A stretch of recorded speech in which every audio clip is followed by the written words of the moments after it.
Well, excuse me, my goodness, I was gonna have to cough there.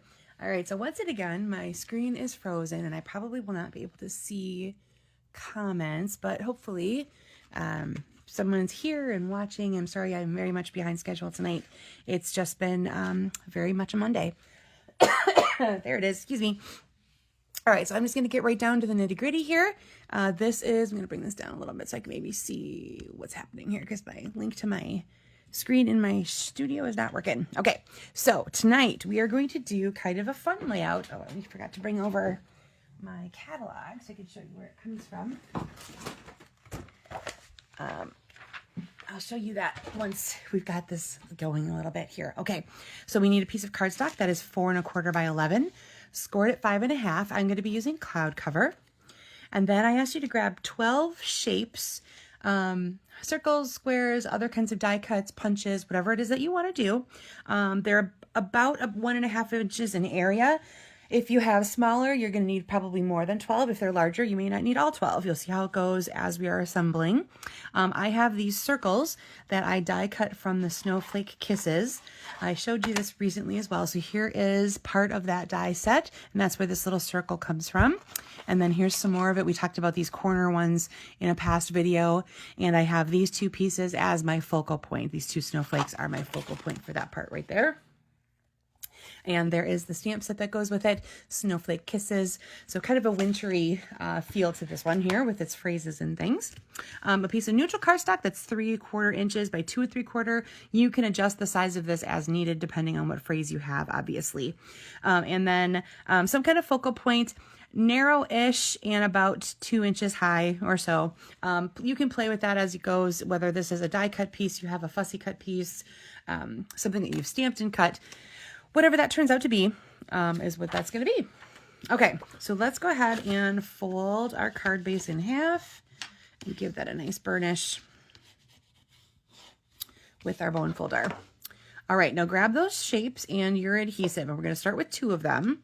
I'll set these guys off to the side for a second. All right, we're going to start with 2 of them. I'm going to put my adhesive on them first before I attach, because what we want to start out with, let's see, I've got kind of a funny glare going on. Let's see if I can go that a little bit higher.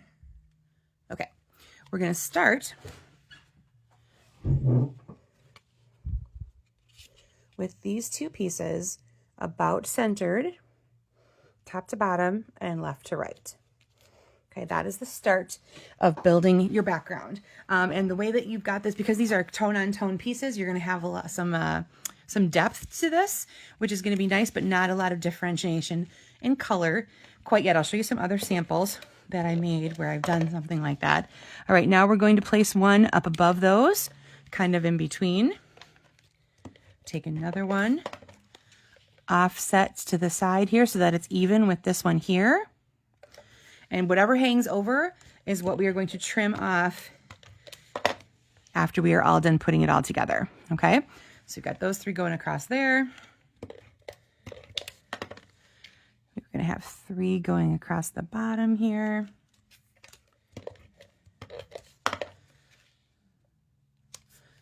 About like so. And if you want to, like you see, that's pretty full already. If I really wanted to have a completed edge feel, I might stick a couple more down here. So I think I am going to do that. I'm just going to put a little adhesive on the tippy top of this one here. And then when I cut it off, I'm going to be able to use part of that over there. So let me start the trimming process. And I'll see where I might want to fit some of that to fill in there again. So you flip that over and you use your card base as your guide. So here's that one I want to save for later. Trimming that off. Hi, Tina. Thank you for joining me at this lateness. Appreciate you hanging out with me. All right, so we're going to trim off those little bits. And I'm saving these pieces off to the side just in case I want to use them to fill in what might feel like an empty spot once I have the card front done. So I am going to add one more over here with a little adhesive on an edge. For me, I like the look of having that completely go off the entire card front. You can decide what you like on yours, obviously.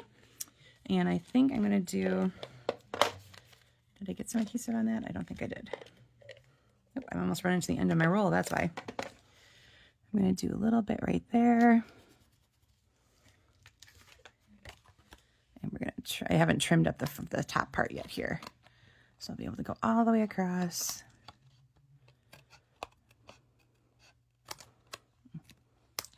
There we go. And then one more little piece. Oh, you know what? I bet this tiny piece that I just cut off might be just about the size I want. It might take me right to the edge of my stamp and seal as well. Oh, it is perfect. Look at that. I like puzzles, so sometimes I like fitting these things back in together.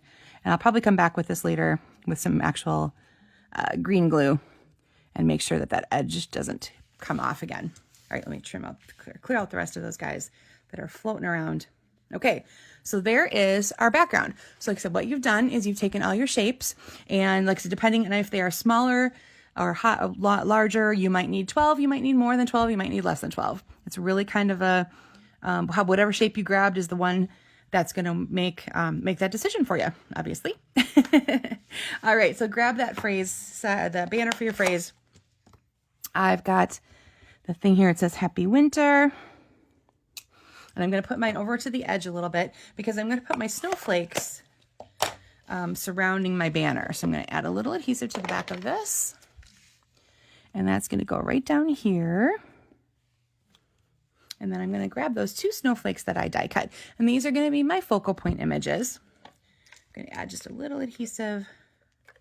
You know what? I'm just going to grab the other one that's sitting here because that one's getting low. And I'm going to have one go up on the top. And the other one I'm going to have kind of peeking out the bottom. So I'm going to just lift a little and have that one peek out the bottom. Whoops, I need to turn it a little bit so it doesn't go off the edge of my card. And voila, there are my 2 little focal points surrounding my phrase. So like I said, you want something that's going to coordinate or complement your banner piece. So again, whether this is narrower or longer, whatever you need there, and then adjust your focal point pieces accordingly. And as you can see, this is very monochromatic. I really just basically used all cloud cover until I got to my phrase where I stamped it with Secret C, just because I wanted that to stand out just a little bit more.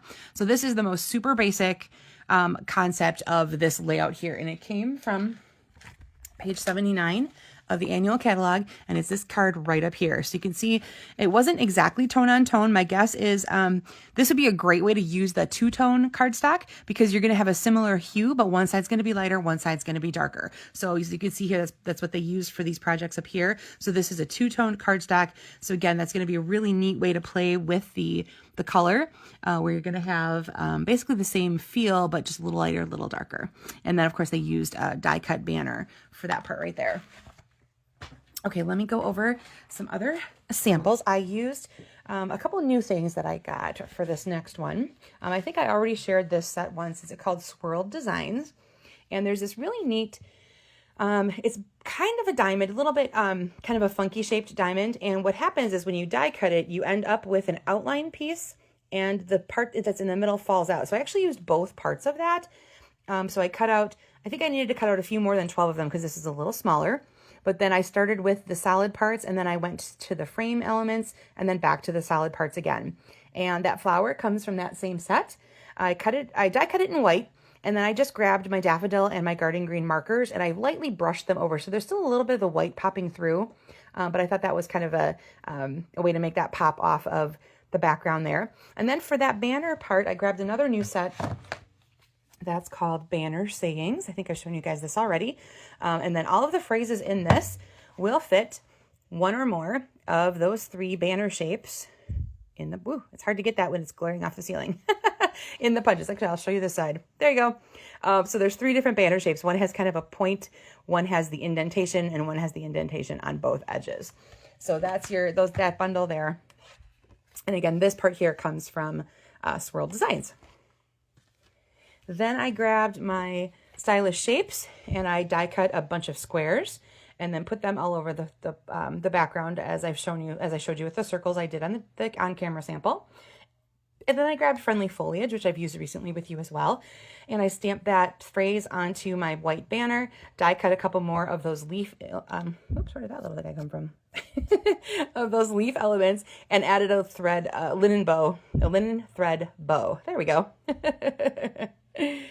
As I was assembling this, it occurred to me, if any of you guys have kiddos or those guys who play Roblox, I'm wondering if, or Minecraft, I'm wondering if this concept would be something that might fit into a really nice card layout with one of those kinds of themes.